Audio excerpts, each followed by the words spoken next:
어제 이 시간 정부가 9월 1일부터 시작하는 재생에너지 규제 정책에 지역사회 반발이 크다는 소식 전해드렸죠. 민주당 등 야당과 시민단체들은 문재인 정부 때 추진했던 에너지 정책에 힘을 빼기 위한 것 아닌가 의심하고 있습니다. 이에 대해 정부는 정치적 의도는 없고 효율적인 에너지 생산과 수급을 위한 어쩔 수 없는 조치라며 반박하고 있습니다. 임지은 기자가 한 걸음 더 들어가 따져봤습니다. 9월 1일부터 태양광과 풍력발전 등 재생에너지 사업을 시작하기가 매우 어려워집니다. 재생에너지 생산량은 넘치는데 이를 실어나를 송전선로의 용량이 꽉 차서 생산과 소비의 격차가 갈수록 커진다며 산업통상자원부가 재생에너지 산업의 진입장벽을 새로 세운 겁니다.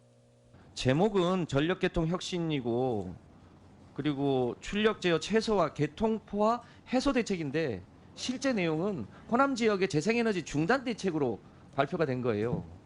민주당과 시민단체들은 정작 다른 이유가 있는 건 아닌지 의심하고 있습니다.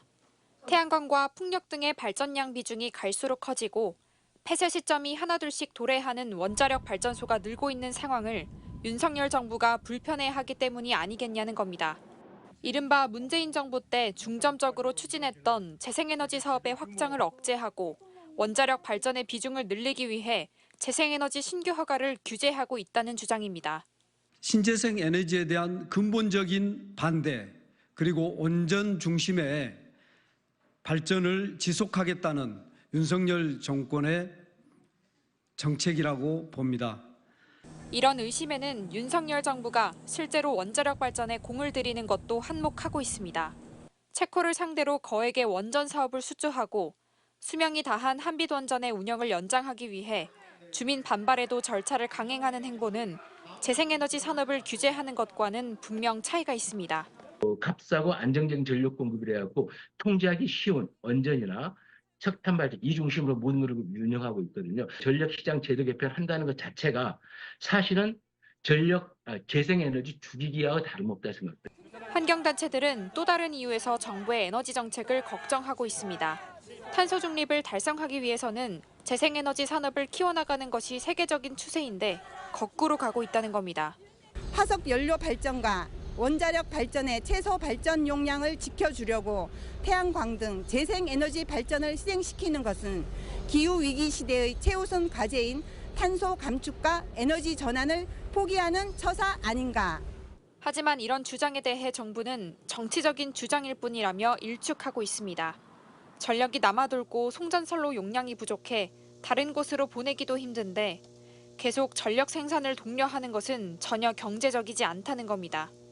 전 정부의 에너지 정책에 힘을 빼기 위한 것이라는 주장에 대해서는 답변을 내놓지 않으면서도 문재인 정부는 재생에너지 보급 목표를 달성하기 위한 정책만 있었을 뿐 이를 효율적으로 배분하는 전력망 정책은 고민하지 않았다며 규제는 불가피하다고 선을 그었습니다.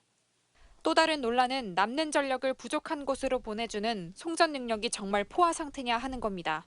환경단체와 야당인 민주당은 송전망이 정말 포화 상태이긴 하는 것이냐며 자료 공개를 요구하고 있지만 정부는 대규모 발전원의 최소 발전 용량 기준 등 정보들을 업무상 기밀이라며 공개하지 않고 있습니다.